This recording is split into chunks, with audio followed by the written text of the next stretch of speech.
Hi, everyone. Well, as promised, welcome to our blind battle of bourbons finished with French oak staves. We got these two here. It's not 100% even. This Maker's 46 is 94 proof. This Penelope Architect Wegmans private build is 110 proof. Definitely a proof difference, which I'm going to try to. It's not even a matter of about picking it out because I think I may be able to tell which has more proof with that difference, but we'll try to ignore that. The real thing I'm trying to see is the influence both of these taste like with their French oak staves, which I like better.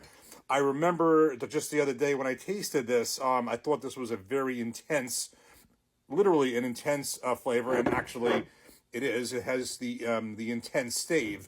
I felt that that may be more of an intense impact from the French oak staves than the Makers, but I'm going to put them blind. I'm just going to kind of see, just understand one thing, that the this is clearly a wheated bourbon. You have corn, wheat, and rye. This, I am not 100% sure, but I believe this is 4 grains. You got the corn, you got the wheat, the rye, and the malted barley. So it's less a matter of the grains, it's more a matter of the influence that the finishing with the French oak staves has on the bourbon. So let's pour them in glasses, mix them up, and get started. Okay, so we have them mixed up, pouring glasses, have no idea which is which. Again, we're looking at a proof difference of, 94 proof with the Maker's 46 and 110 with the Penelope. Now, originally in my past video when I was reviewing the Penelope, I was like, oh yeah, let's just use the Maker's cast strength. Perfect. It's both 110 proof. But the reason why that's not going to work here is because the regular Maker's cast strength is not finished in French oak staves. That's the wood finishing series. It's just straight Makers, just at cast strength of 110 proof. So that's not going to work. Or 109, 110. Each of them is different, but it averages around 110. You need either this Maker's 46 with the finishing, with the finishing in the French oak staves, or you would need. I guess ideally you can take one of these at cast strength. That would even be better if you had a Maker's 46 cast strength or one of those private selections that was all Maker's 46 French oak staves or some variant of that. But it's not a perfect world. This is what I have right now. I'm going to ignore the proof as best I can. Focus on the impact that the finishing with French oak staves has. I know this is 10 French oak staves. Not sure how many this is, but the principle is the same. So let's just kind of pick them up here. I'm not going to look at the color because I did, when I was pouring them, I did detect a slight color difference. And I'll tell you straight up right now that I thought that the Penelope looked a little dark, so I really don't want to look at the color. I'm going to look straight at the camera. Give this a nose. Okay, interesting. Right now, I'm getting more out of the glass from this one in terms of the nose. Well, actually, that's kind of even. All right, let me try this. We'll try this one first. Cheers.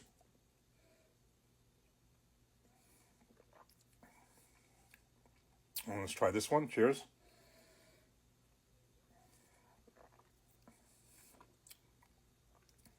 All right, one more time.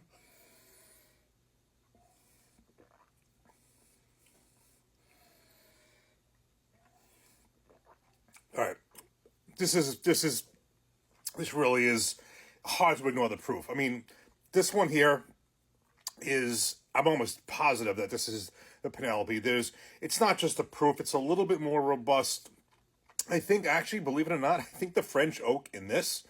Now, remember, this is a store pick, so this could vary.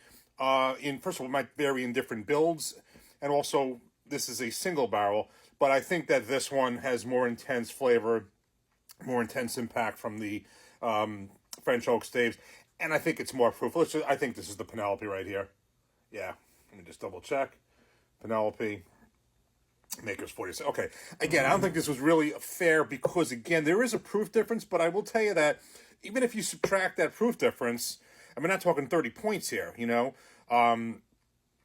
is, what is it, 16 proof points, which is enough to make it noticeable. But I think to me it goes a little bit beyond that. I think this particular build, this particular single barrel is very intense, and it says it's intense, Dave. It really is. And also, I think that the color of the Penelope right here is darker than the Maker's 46. Now, if I can get a Maker's 46 cast strength, that might be a better one, or again a private selection which is focused on the French oak staves. But so it's not really fair to the makers in this case. But I will tell you, it's just another example of why I think this is to me the best Penelope expression I've tried so far. As I stated, I wasn't totally enamored with the other ones. They were okay. The toasted barrel. Oh yeah, and I had forgotten when I said the last video, it was the toasted barrel. The barrel strength I had, toasted barrel I had in a bar, and the third one was the second bottle that I had was the private, it was the 9-year. The 9-year Penelope. So I had a bottle of the 9-year Penelope. I thought it was good. I like that one. The next, after this, that would be the one I like the best of the previous. And I like the barrel strength, I don't know what I'll call it the worst, but the least of the three that I've gotten. And again, the toasted barrel was just a pour at a bar. But so far, this is my favorite, and I think this just confirms just how good this finishing is. I would definitely recommend, even if you're not getting a store pick, get a bill that has the intense stave or intense finishing. And I think that could definitely match up with makers in that regard. But we'll see if we can find maybe a more even, a more fairer fight here. I happen to love this. I love all the makers' private selections. And I actually thought this was good at the cast strength. But in this one, this is Penelope Architects, Wegmans private barrel, private build, single barrel. Real good. Cheers. Thanks for watching. Take care.